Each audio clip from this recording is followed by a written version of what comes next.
que es una cita estupenda en un día como hoy.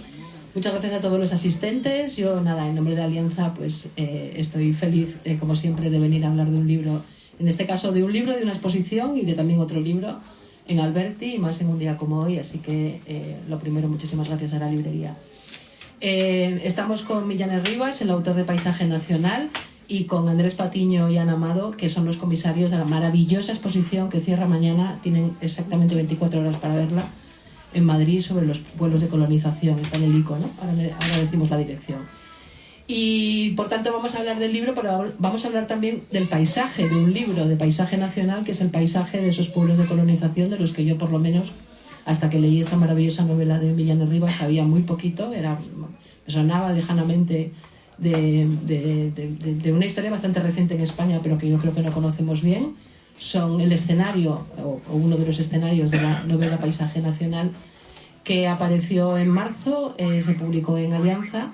Y me gusta mucho, además, decir que tenemos entre el público a otro autor de la misma colección, a José Carlos Plaza, cuyo libro acaba de salir, y que déjenme que haga un poco el artículo.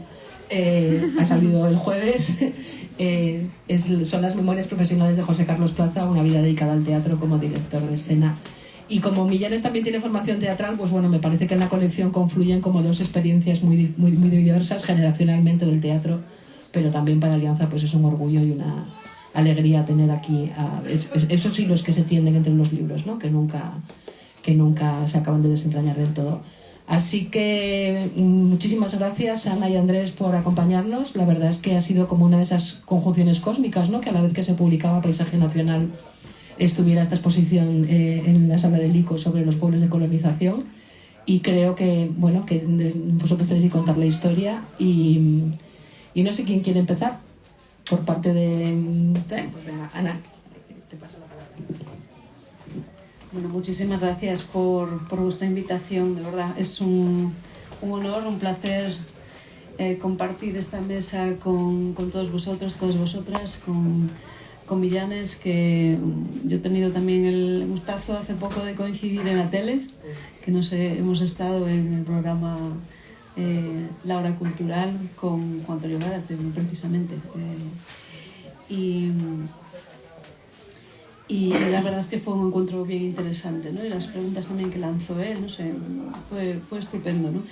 Y qué curioso, la verdad, sí que hayamos coincidido, que como decía Millanes antes, me preguntan si lo hemos planificado. Pues no, fue así una casualidad y es estupendo porque para nosotros también es muy bonito ir viendo cómo cada vez esto genera más interés, ¿no? El programa de colonización. Y cada vez, además, hay más valientes que os atrevéis a hablar de esto desde un punto de vista mucho más personal, ¿no? Más alejado de lo puramente académico, quizás, o ensayos, ¿no? Ensayístico, sino que además os atrevéis a contarlo casi desde lo autobiográfico, ¿no? Que siendo como es esto un tema tan complejo, que pertenece a un momento histórico que sabemos que todavía genera ampollas, que es difícil de abordar, ¿no? Como es el franquismo, pues para nosotros es realmente es una alegría, ¿no? Ver que autores además jóvenes y que escribís tan bien estáis arrojando más luz sobre este tema, ¿no? En nuestro caso, el acercamiento al programa de colonización ha sido diferente al de Millanes, ¿no?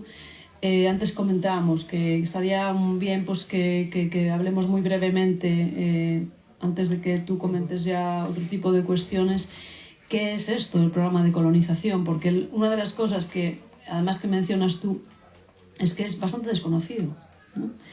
El público en general sí creemos que suena bastante lo de Franco inaugurando pantanos, ¿no?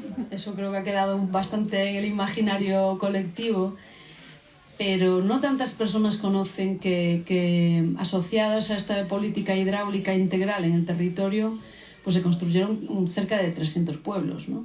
A lo largo además de toda la geografía peninsular, ¿no?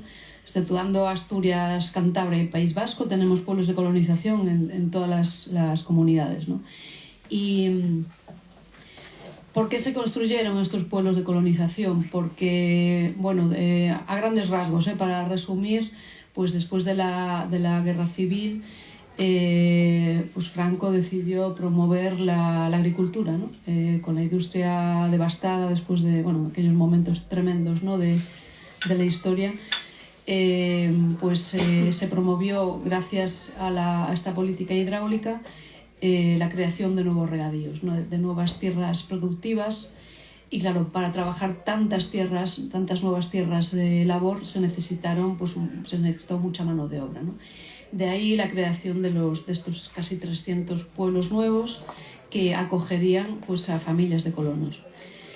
Unas 60.000 familias se movilizaron en toda España. Además eran familias numerosas, con lo cual hacer la cuenta, ¿no? Y luego multiplicar por los descendientes, con lo cual hay muchísimas personas en España que están afectadas de alguna forma, o bien porque son de esos colonos, de esas primeras familias que llegaron, o porque son descendientes, ¿no? Y nosotros lo que quisimos estudiar este tema porque Andrés y yo somos arquitectos. Y lo habíamos estudiado un poco en la escuela, pero muy poco, se estudia realmente muy por encima. Pero sí, desde la academia sí que está más estudiado, ¿no? Desde el punto de vista de lo arquitectónico, de lo sociológico, o de lo ingenieril, o de lo que sea, ¿no? Pero no está tan tocado desde el punto de vista de la novela, ¿no? No está tan tocado desde el punto de vista de la novela. Y por eso pues nos ha de verdad encantado leer la novela de Millanes. Recientemente, eso lo vas a hablar tú luego, ¿no? Un poco los precedentes o los otros libros, ¿no? Que hay un poco desde el punto de vista más de lo personal o novela, lo comentarás tú, ¿no? Y bueno, ¿por qué lo estudiamos nosotros? Pues porque muchos de estos 300 pueblos fueron diseñados por los mejores arquitectos del momento, en aquel momento, o lo que serían después los mejores arquitectos de la historia reciente de España, ¿no? De la arquitectura del siglo XX. Y luego pues otras derivadas súper interesantes que hemos encontrado, como la inclusión del arte abstracto, que también lo podemos hablar un poco después, en las iglesias de colonización. Pero a nosotros realmente lo que nos enganchó hasta el punto de llevar 8 años con el tema dando vueltas por toda España, que estuvimos como en 45 de los 300 pueblos, fue el encuentro con la gente, ¿no? Que eso fue lo que realmente nos enganchó absolutamente. Casi las relaciones personales, incluso, que llegamos a establecer con muchas familias de colonos, y sobre todo por la gran injusticia que para nosotros creemos que ha sido siempre la invisibilización a la que han sido sometidos esta gente, por precisamente haber sido siempre denominados los colonos de Franco. Y todas esas familias, todas estas historias que nos contaron de tantísimo esfuerzo continuado, de trabajo tremendo, trabajo en el campo de sol a sol, sin domingo, sin descanso, durante aproximadamente 40 años, que es lo que nos comentaron ellos, que tardaban en pagar el préstamo, porque no se les regaló nada, o sea, se les entregaba, era una super hipoteca. Se les entregaba una casa y una parcela, y obviamente aperos y animales para trabajar el campo, pero no era una entrega gratuita, era un hipotecón aquello, ¿no? ¿Y cómo pagaban ellos? Pues con el fruto del trabajo del campo. Por eso tenían que trabajar tanto, porque si no los echaban, así de sencillo, ¿no? O sea que sí es verdad que se les dio una oportunidad a ellos, y por tanto, digamos que ellos tienen las cuentas con el pasado hechas, no hay rencores, pero al mismo tiempo dicen, sí, pero ¿cómo lo pagamos, no? Entonces todas estas historias de trabajo tan duro fue lo que a nosotros nos hizo querer contarlo a los demás, porque nos pareció siempre muy injusto que a los colonos pues no se les diera voz, ¿no?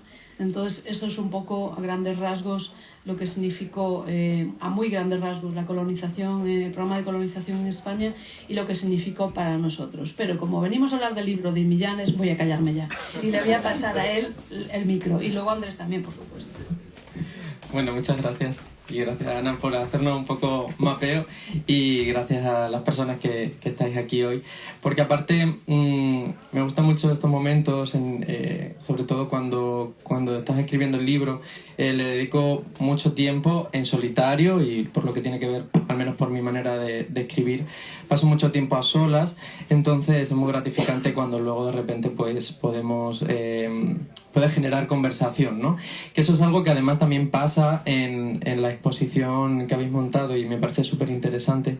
Yo he estado 2 o 3 veces y recuerdo un momento en que había una familia que estaban todo el rato como, ¿pero eso de Vegaviana? No, pues no me interesa. Estoy buscando Vegaviana. Vegaviana es el pueblo que se construyó, ahora hablamos un poquito más, pero es el pueblo que se construyó al lado de donde yo vengo. Yo vengo de Moraleja y sobre las tierras que pertenecían al municipio de Moraleja se construyó el pueblo de Vegaviana, que perteneció al ayuntamiento durante muchos años, hasta que la década del 2000 se independizó y se convirtió en otro ayuntamiento.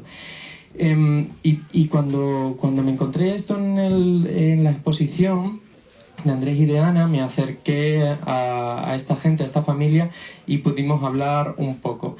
Y de repente me he dado cuenta de que estaba sucediendo algo muy especial, ¿no? Porque ya no solo es una exposición en la que vas y en la que aprendes o sales con otros conocimientos, descubres cosas nuevas, sino que además se produce una conversación.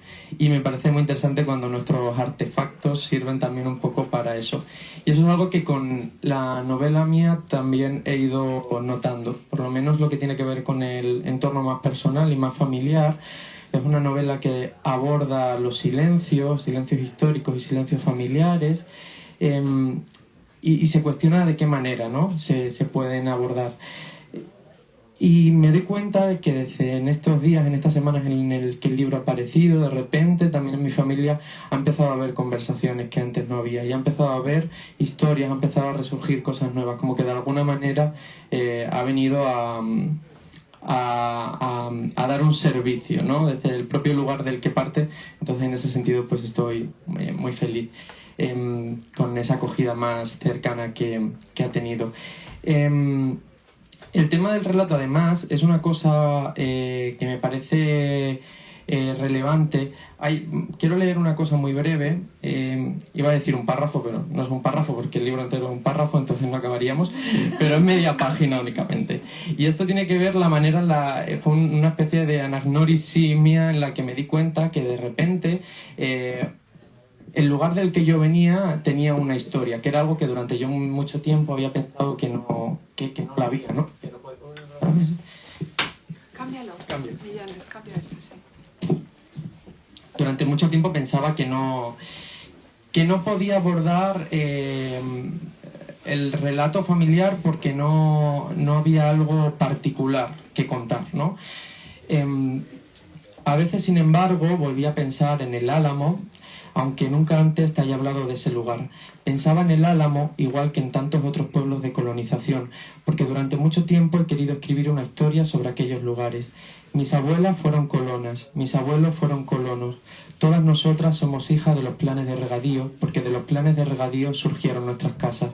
Durante muchos años pensé que hablar de los pueblos de colonización era lo más cercano a hablar de la historia de mi familia, que de nosotras no había nada más que decir, que a nosotras no nos había tocado tener una parte de la historia, porque no nos la hemos contado. Nuestra tradición narrativa no es la escrita, sino la hablada, y resulta que no hay un relato oral que se haya ido vertiendo de unas a otras, si acaso lo de que todas venimos de Logrosán, pero esta historia es tan corta que se acaba al enunciarla. Pensaba que las historias de las bisabuelas y tatarabuelas están en la neblina como para ellas están nuestras historias.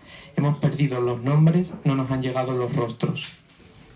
Cuando empecé a escribir la novela había una reflexión en torno a esto, ¿no? O sea, precisamente, de qué manera poder abordar ciertos relatos familiares cuando no han llegado, y también sobre el lugar particular que venía, sobre un paisaje muy determinado. Los pueblos de colonización es una cosa que encima en Extremadura, hacia donde yo vengo, está muy muy vinculado a cómo entendemos ese territorio. Por el plan Badajoz primero, que convirtió toda la zona del Guadiana, y después el plan Cáceres. Yo en concreto vengo del valle, de un valle que se convirtió todos los pueblos, y no solo los pueblos, sino también las fincas. En el caso de mi familia no vivieron en estos pueblos, sino que vivieron en las fincas que había al lado, que es otro caso, lo de las parcelas, que también podéis comentar seguramente mucho mejor ahora. Con el tema de los pueblos de colonización sí que sucede una cosa muy interesante, que sigue siendo un tema controvertido de alguna manera, porque según a quien le preguntes, y no porque le vayas a preguntar su opinión, sino directamente si le pides que te hable sobre ello, de alguna u otra manera se va a posicionar en una opinión acerca de lo que son los pueblos de colonización. Y dentro de la propia familia también. No opina igual mi abuela que mi tío, ni opina igual mi padre que su hermana. O sea, ahí, porque la experiencia de cada una, de cómo se ha abordado y de la reflexión que ha hecho de lo que supuso eso, es muy particular. Fui con una amiga, la primera vez que fui a la exposición de los pueblos de colonización, allá en el Museo ICO, fue con una amiga que leyendo, hay una cosa muy interesante que tenéis en la exposición, que es unas cartelas donde al final la gente puede dejar su reflexión, ¿no? Y te encuentras de todo, la verdad, la gente le das libertad para poder participar y es muy entretenido. Y había gente que hacía mucho hincapié, hacía una crítica muy acalorada sobre el proceso, los pueblos de colonización, y había otra gente que defendía que no se criticara tanto porque al final era gente a la que se le había dado unos recursos. Y yo iba con una amiga que me decía, bueno, es que una amiga cuyas familias no vienen de los pueblos de colonización ni ninguna experiencia cercana a la colonización. Me dijo, bueno, claro, sí, trabajaron mucho, pero es que mis abuelos también trabajaron mucho en la tierra y nadie les dio nada. Entonces hay un tema ahí, ¿no? De raíz, que es lo que yo en el libro trato de abordar, que es desde dónde viene esto. Y para mí tiene que ver con la propia distribución de la tierra, la propia distribución del trabajo, el propio concepto de propiedad, ¿no? Me interesaba mucho cómo podía ser que el Estado estuviese regulando de esa manera quién tenía acceso a esas condiciones de vida digna en el mundo rural y cuáles eran otras maneras de poder abordar esto. De manera paralela, mientras yo estaba investigando sobre los pueblos de colonización, estaba también investigando sobre las ocupaciones de fincas que se dieron en Extremadura el 25 de marzo de 1936. Es una fecha que, igual que en la historia de los pueblos de colonización, se ha ido recuperando últimamente. Yo creo que tiene que ver, y aquí también podemos debatir un poco sobre por qué estamos hablando ahora de los pueblos de colonización y por qué en los años anteriores no se ha hablado tanto. Yo creo que puede tener que ver con un proceso de reconstrucción de identidad, ¿no? Estamos intentando como acercarnos de nuevo, reconstruir la historia de nuestros territorios, las culturas de nuestros territorios, las identidades, y creo que eso está haciendo que volvamos a buscar otras historias, a rescatar otras historias que no estaban a lo mejor en el discurso. El 25 de marzo de 1936, que se empieza a hablar mucho de ello ahora en Extremadura, básicamente fue al final de la Segunda República, cuando la reforma agraria no termina de hacerse efectiva. En ese caso se hizo, a través de la Federación Nacional de Trabajadores de la Tierra, se hizo una ocupación masiva de las fincas. 80.000 yunteros que se levantaron una madrugada y ocuparon las fincas para poder trabajarlas y hacerse con ellas. Este proceso duró lo que le quedaba a la República. Estamos hablando de finales de marzo, pues hasta julio. Luego vino, por supuesto, una represión muy fuerte en la guerra civil que dio respuesta a esto. ¿Y qué pasa después de la guerra civil? Que se construyen estos pueblos de colonización.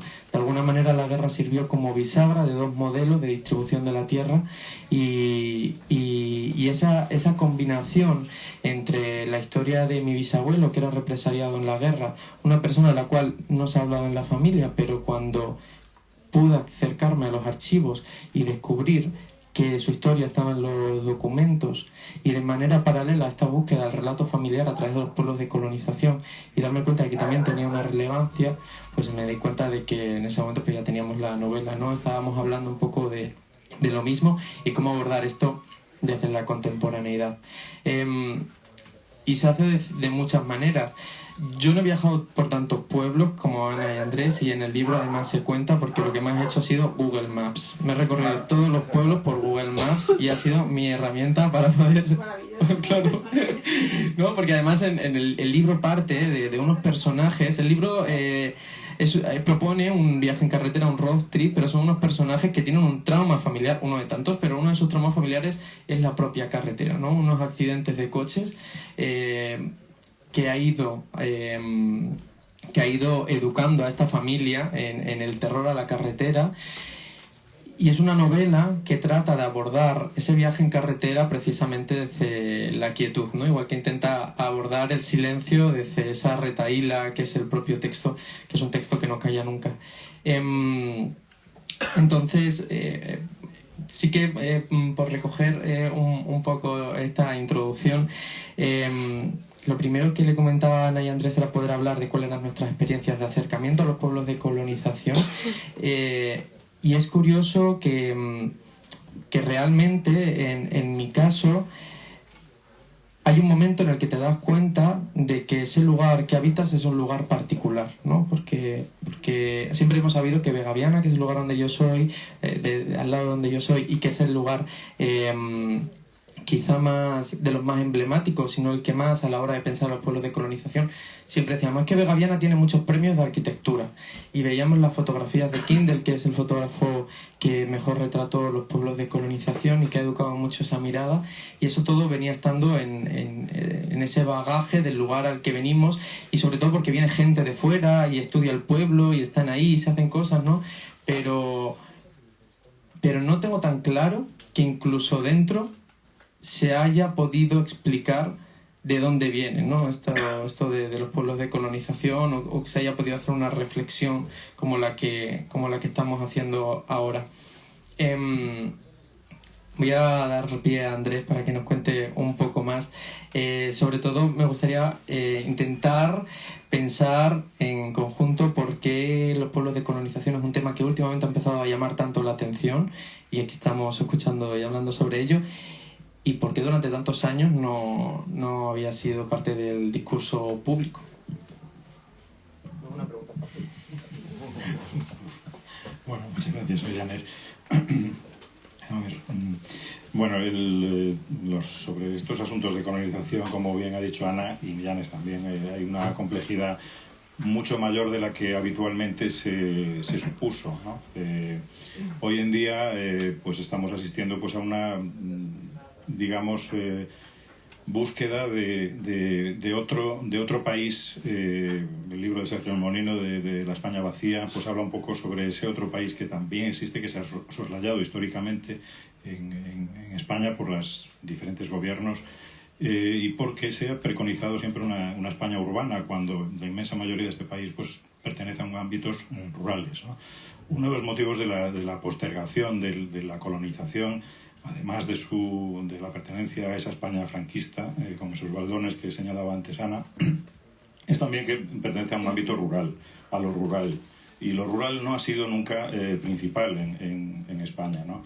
Los intentos republicanos de la reforma agraria fueron torpedeados sistemáticamente cuando en el país de entonces vivía más de la mitad de la población en entornos rurales. Vivía de la agricultura de forma prácticamente miserable en comunidades como Extremadura o Andalucía. Entonces, la necesidad de la reforma agraria pues estalló con esas ocupaciones de fincas que se produjeron en Extremadura, en Andalucía, que fueron violentísimamente segadas durante la guerra civil y la posterior posguerra. El primer pueblo de colonización que se hace en España se hace en El Torno, en Cádiz, y el último también en la provincia de Cádiz. Y nace precisamente para olvidar esa ocupación de las fincas en régimen cooperativo que hicieron los agricultores en su momento y que funcionó extraordinariamente bien, según nos contaban todavía colonos de esa época, ¿no? Entonces, estamos hablando del Franco y del franquismo como si hubiera pasado tantísimo tiempo. Ha pasado mucho tiempo, pero estamos olvidando una parte fundamental de nuestra historia que explica mucho y muy bien en dónde estamos ahora. Y no es casualidad que la estemos olvidando, y yo creo que es el ejercicio de la memoria que se pretende hablando de la colonización o novelando la colonización, incide sobre eso que nos contabas, sobre que todavía hoy, cuando entrevistas a una colona en Entre Ríos, en Badajoz, baja la voz, como hacía mi abuela cuando hablaba de esa época.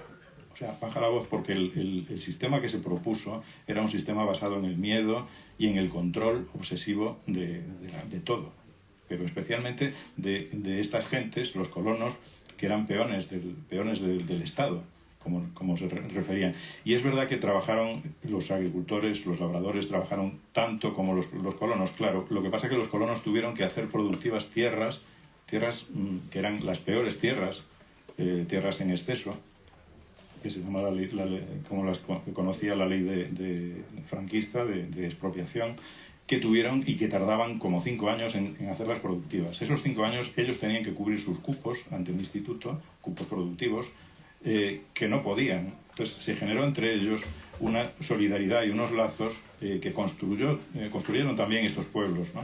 Los pueblos no solo son construcciones físicas, arquitecturas o ejemplos espléndidos en algunos casos de urbanismo, sino que son también construcciones inmateriales que realizaron estos colonos, estas familias, apoyándose unos a otros, cosa que no pretendía evidentemente el régimen, porque el régimen ubicaba precisamente los pueblos con una lejanía consciente para evitar masas de población que fuesen, digamos, críticas, entre comillas, si es que se podía ser crítico en la época, ¿no? Entonces tampoco se vinculaban que estuviesen digamos, relacionados unos pueblos con otros, ¿no? Se prefería que estuviesen aislados en ese mundo idílico de la ruralidad preconizada por la Falange, ¿no? Basado en el fascismo de Mussolini. Entonces, pues todo este sistema, a pesar de este sistema, digamos, todavía hoy en día los pueblos de colonización que han vivido más en el régimen democrático que en el franquismo, incluso los más antiguos, pues siguen arrastrando esos baldones, ¿no? de pertenencia o de adscripción al Estado franquista, ¿no?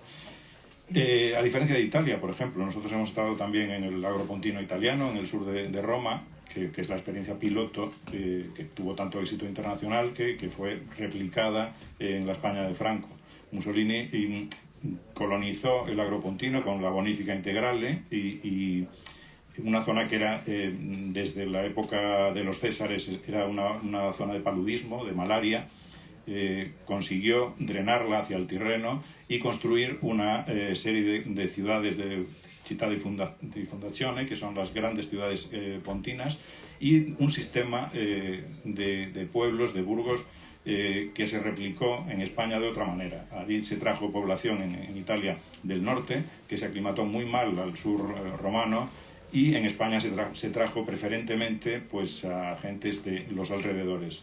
Ya sea porque se construía un pantano y se movilizaba a algunas familias, o bien porque se promovía pues, una colonización para dar un futuro a las familias, que se apuntaban muchas familias, primos, tíos, etcétera, ¿no?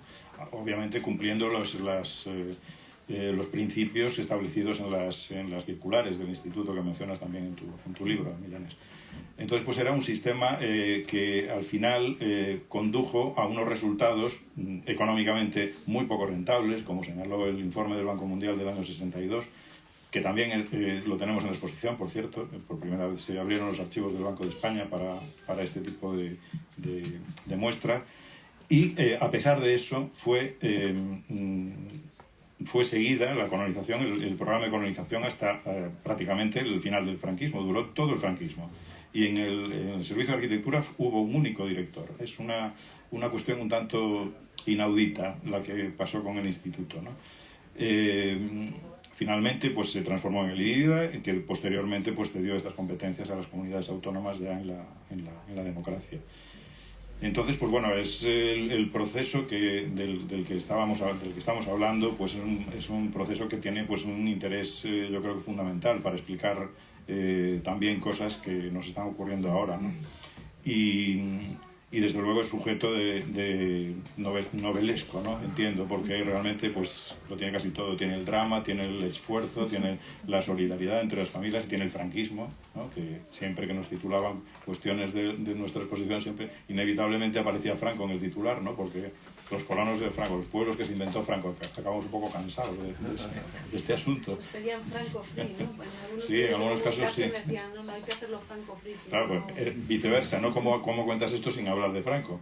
Entonces, pues, en fin, ahí andábamos. Yo quería decir una cosa, si no. Sí. Cuando recibí por primera vez, empecé a leer la novela de Millanes, todavía en el primer borrador, Ahora empezamos a hablar porque la historia, la voy a contar muy rápido, es la de un chico que estando con un grupo de ocupas en uno de estos pueblos que ha quedado abandonados en la época presente, empieza más o menos ahora, ve una aparición, no voy a desvelar mucho, ve una aparición que le dice que hay algo en su familia que tiene que averiguar. Y ahí, así empieza esta persona, este chico joven en el momento presente a volver atrás a enterarse de qué pasó. Y me acuerdo que Millanes me dijo, mi novela trata sobre la propiedad. Y yo dije, pensaba que hablaba de la familia, pensaba que hablaba de, no sé, del futuro. Pero efectivamente, hablar de la propiedad en la generación de Millanes, bueno, nunca ha sido fácil acceder a una vivienda. Desde luego no en la mía tampoco, ni en las anteriores, ni nada. La vivienda siempre es el gran relato de la vida económica de uno, ¿no? Cómo llegó a tener una casa, cómo llegó a alquilarla, a comprarla.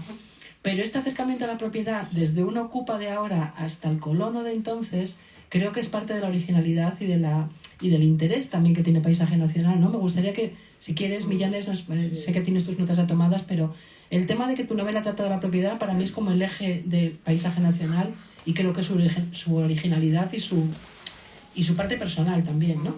Sí.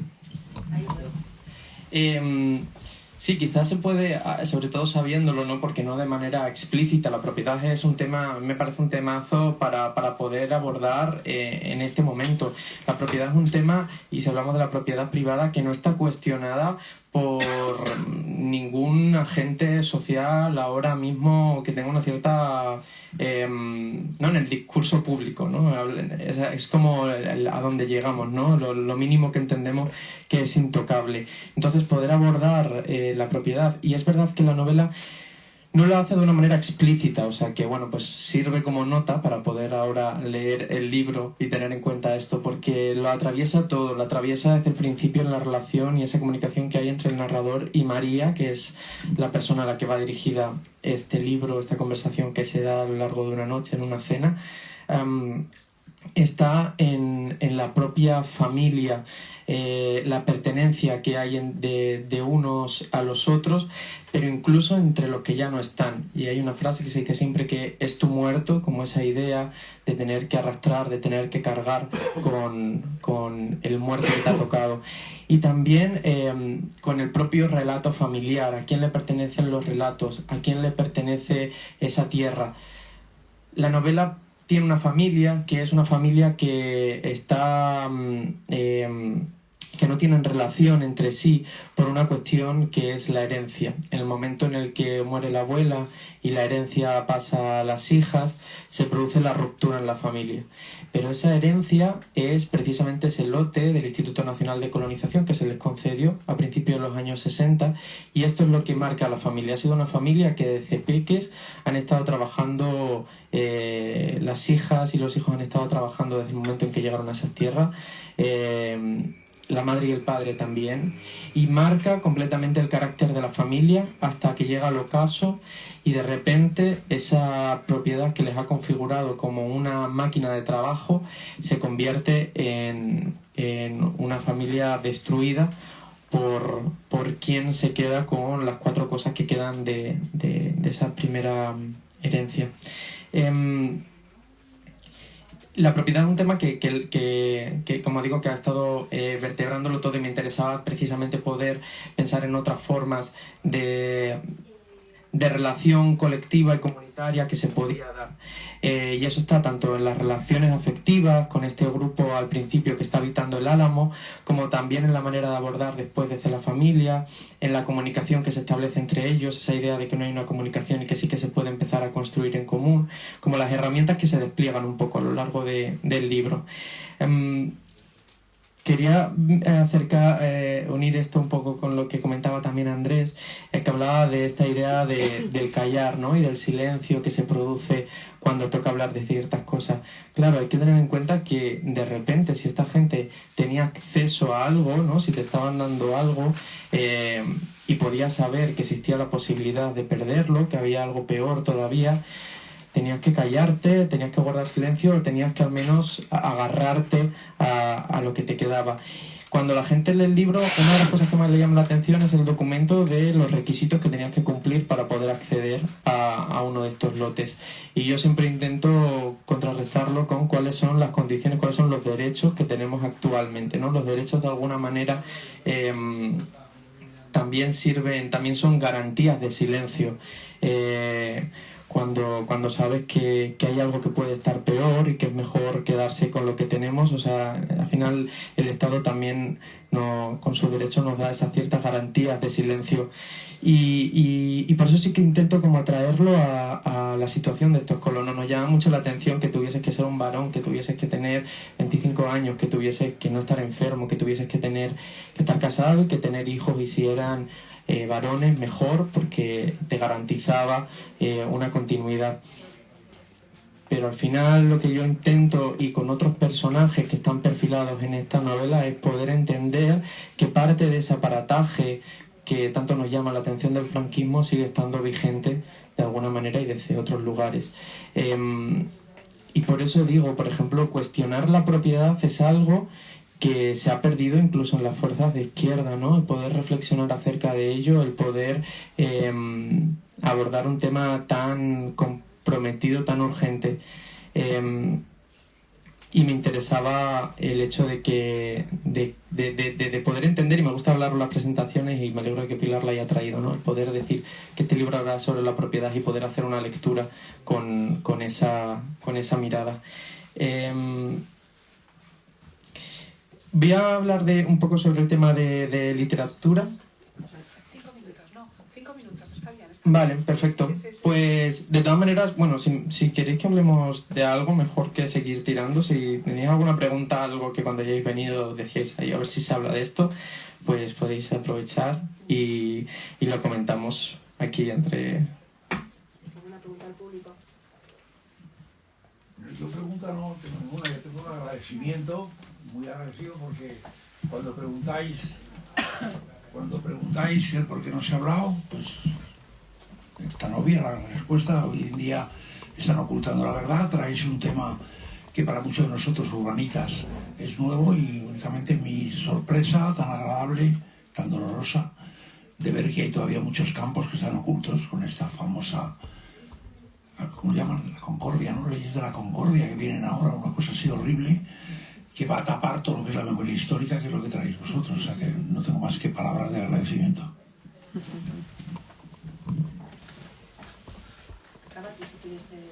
Cerrar, sí. Sí, pues mira, enlazándolo con el tema de memoria histórica. Al final lo bueno que tiene, y la manera en la que podemos abordar, pensar en las leyes de memoria histórica, es entender que todos esos muertos no son muertos individuales y que no son los muertos que no vienen de línea, sino entender que son los muertos de todos, ¿no? Y que hay una responsabilidad colectiva de que podamos abordar realmente, darles un relato a todos esos muertos que como digo, creo que nos pertenecen y que son de manera colectiva.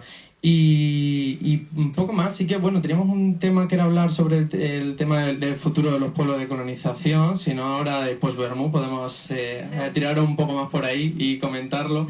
En la novela se apunta mucho, así que pues aquí por darle otra carga política de nuevo al tema, sí me gustaría decir, ¿no? Estamos en un momento también donde toca repensar qué es lo que se va a hacer con estos pueblos, repensar en generar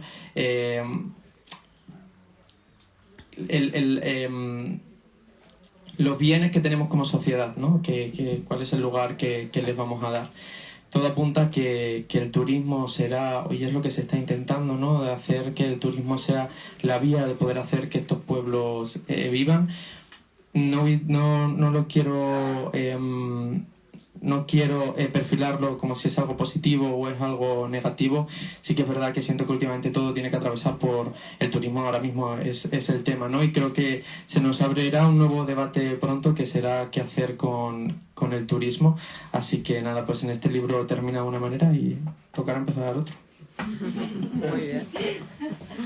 Y nada, con esto pues muchas gracias a la librería, gracias a Alianza y gracias sobre todo a Ana y a Andrés por estar aquí, y a toda la gente que habéis venido a acompañarnos. Gracias. Ha sido un gusto de verdad, y si queréis que hablemos cualquier cosita ahora, pues nos decís.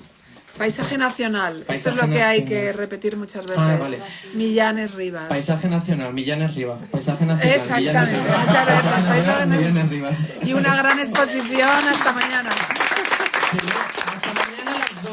Hasta mañana, domingo, a las 2 de la tarde se puede lo digo de verdad y no porque estén aquí, porque lo he dicho durante estas semanas muchas veces, no lo perdáis. O sea que es San Isidro, pero un ratito, si no lo habéis visto, escaparos. Porque además la cantidad de documentación, de archivo que hay y la experiencia, y sobre todo una cosa que a mí me interesa mucho, que es lo que yo he intentado hacer con el libro, que es actualizar los relatos, actualizar las miradas, y creo que eso también lo han conseguido desde su lugar Ana y Andrés, y eso es una pasada. Así que, muy bien. Genial.